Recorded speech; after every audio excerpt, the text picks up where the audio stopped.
Jumpa lagi bersama dengan saya, Mr. Sorchan, di dalam channel pengembangan kepribadian atau mentoring self improvement. Saat ini konteks sebesar kita adalah menjadi pribadi bertalenta plus, lebih dari sekedar talenta. Saat ini yang perlu ditambahkan kepada talenta adalah hasrat. Hasrat dapat menambah kepada talenta asupan energi. Hasrat dapat menambahkan kepada talenta asupan energi. Apa sih yang menghantarkan seseorang ke puncak prestasinya, ke puncak kesuksesannya? Apa yang membuat orang mau mengambil resiko, berusaha semaksimal mungkin, dan meraih tujuan hidupnya? Itu bukan talenta, itu adalah hasrat atau passion. Hasrat lebih penting daripada rencana. Hasrat mengobarkan semangat. Hasrat menyediakan bahan bakar. Nggak pernah sih ada pribadi yang penuh hasrat terus dia kekurangan energi. Nggak ada. Orang yang punya hasrat dalam dirinya, orang itu bukan berarti nggak pernah gagal. Justru kegagalan itu bukan masalah buat mereka. Bukan masalah pula berapa kali mereka jatuh. Bukan masalah pula ketika orang-orang lain melawan dia dan berkata, kamu nggak bisa sukses, kamu nggak bisa berhasil. Orang yang penuh hasrat, mereka terus berupaya dan memaksimalkan talenta yang dimilikinya. Mereka pribadi yang bertalenta plus, yang gak pernah berhenti di dalam melakukan kehidupannya, di dalam melakukan sesuatu untuk mencapai kesuksesan.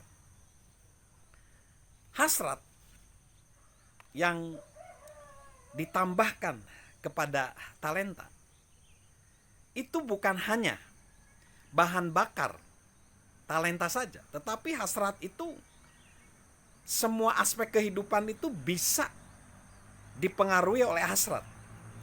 Jadi orang yang punya hasrat, tadi dikatakan dia nggak pernah kekurangan energi.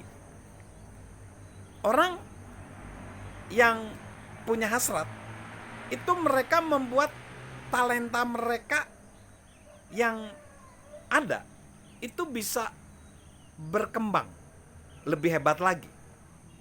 Bahkan kontrasnya, orang yang punya talenta yang hebat tetapi mereka nggak punya hasrat atau pasif, justru mereka nggak akan berhasil. Tapi orang yang talentanya sedang-sedang saja tapi punya antusiasme atau hasrat, dia bisa berhasil. Penulis Robert J. Kriegel dan Louis Patler menyebutkan penelitian terhadap 1.500 orang selama lebih dari 20 tahun yang menampilkan bagaimana hasrat itu menjadi pembeda signifikan dalam karir seseorang. Pada awal penelitian, kelompok dibagi menjadi kelompok A yang jumlahnya 83% dari sampel yang memulai karir untuk menghasilkan uang saat ini. Menghasilkan uang segera saat ini. Kemudian setelah menghasilkan uang, mereka akan mewujudkan keinginan-keinginannya. Sedangkan kelompok B yang jumlahnya cuma 17% dari sampel, mereka memilih jenjang karir dengan alasan sebaliknya. Kalau kelompok B hendak mewujudkan keinginannya saat ini, dan dia persoalan uang itu kemudian. Maksudnya begini, beda dengan kelompok B. Jadi kelompok A, dia ingin mengikuti passionnya, hasratnya, lalu setelah itu nanti uang. Nah ternyata hasilnya setelah 20 tahun, 101 orang dari 1.500 orang itu jadi jutawan. Tapi yang mengejutkan, cuman 1 orang dari kelompok A. Kalau kelompok B 100 orang. Bedanya apa? Karena 100 B itu dia mengejar hal yang disukainya. Jadi dia lebih sukses.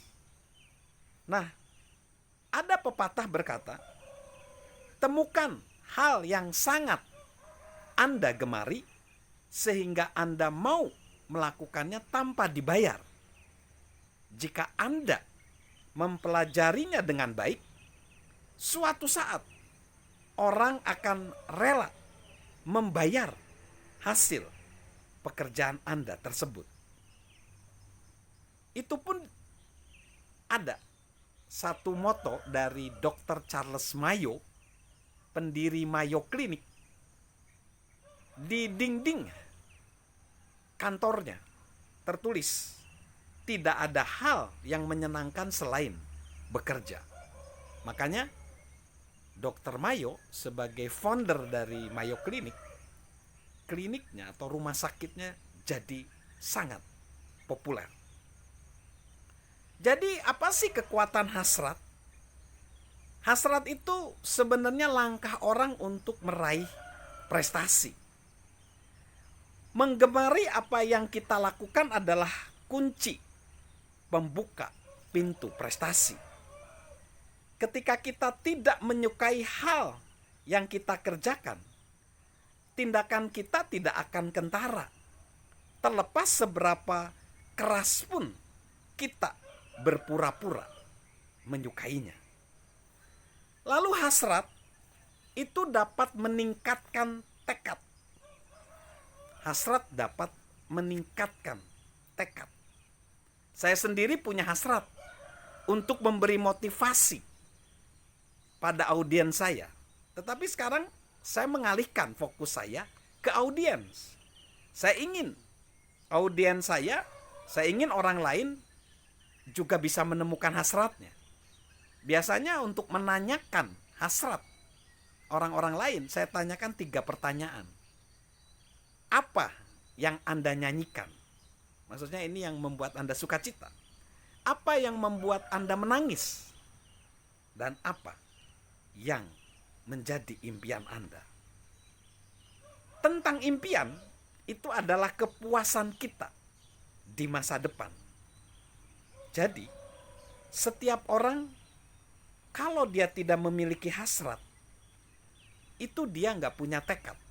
Dan kita juga perlu loh meluangkan waktu untuk menemukan hasrat kita.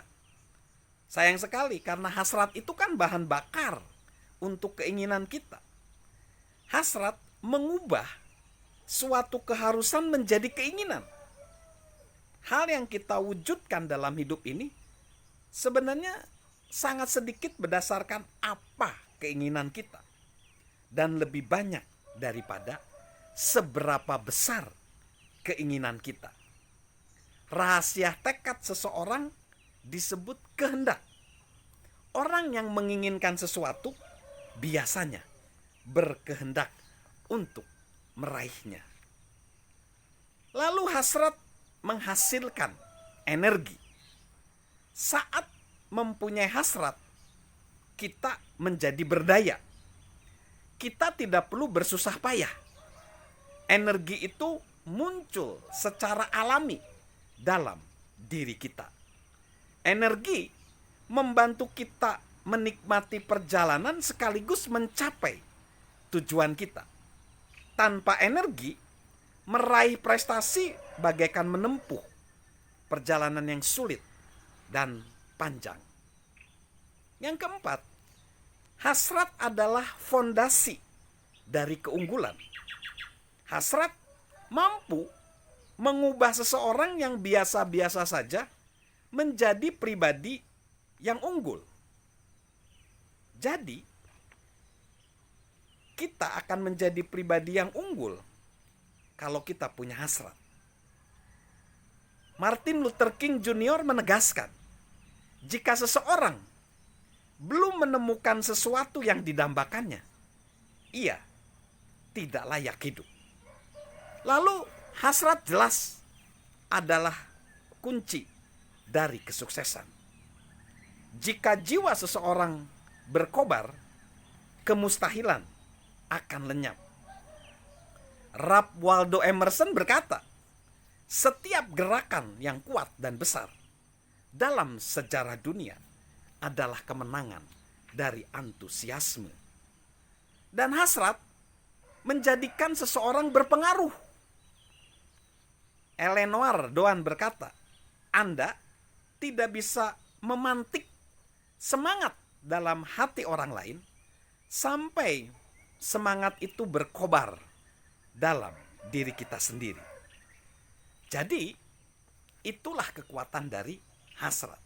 So, salam untuk memiliki hasrat yang bisa memberi asupan energi di dalam hidup dan talenta kita.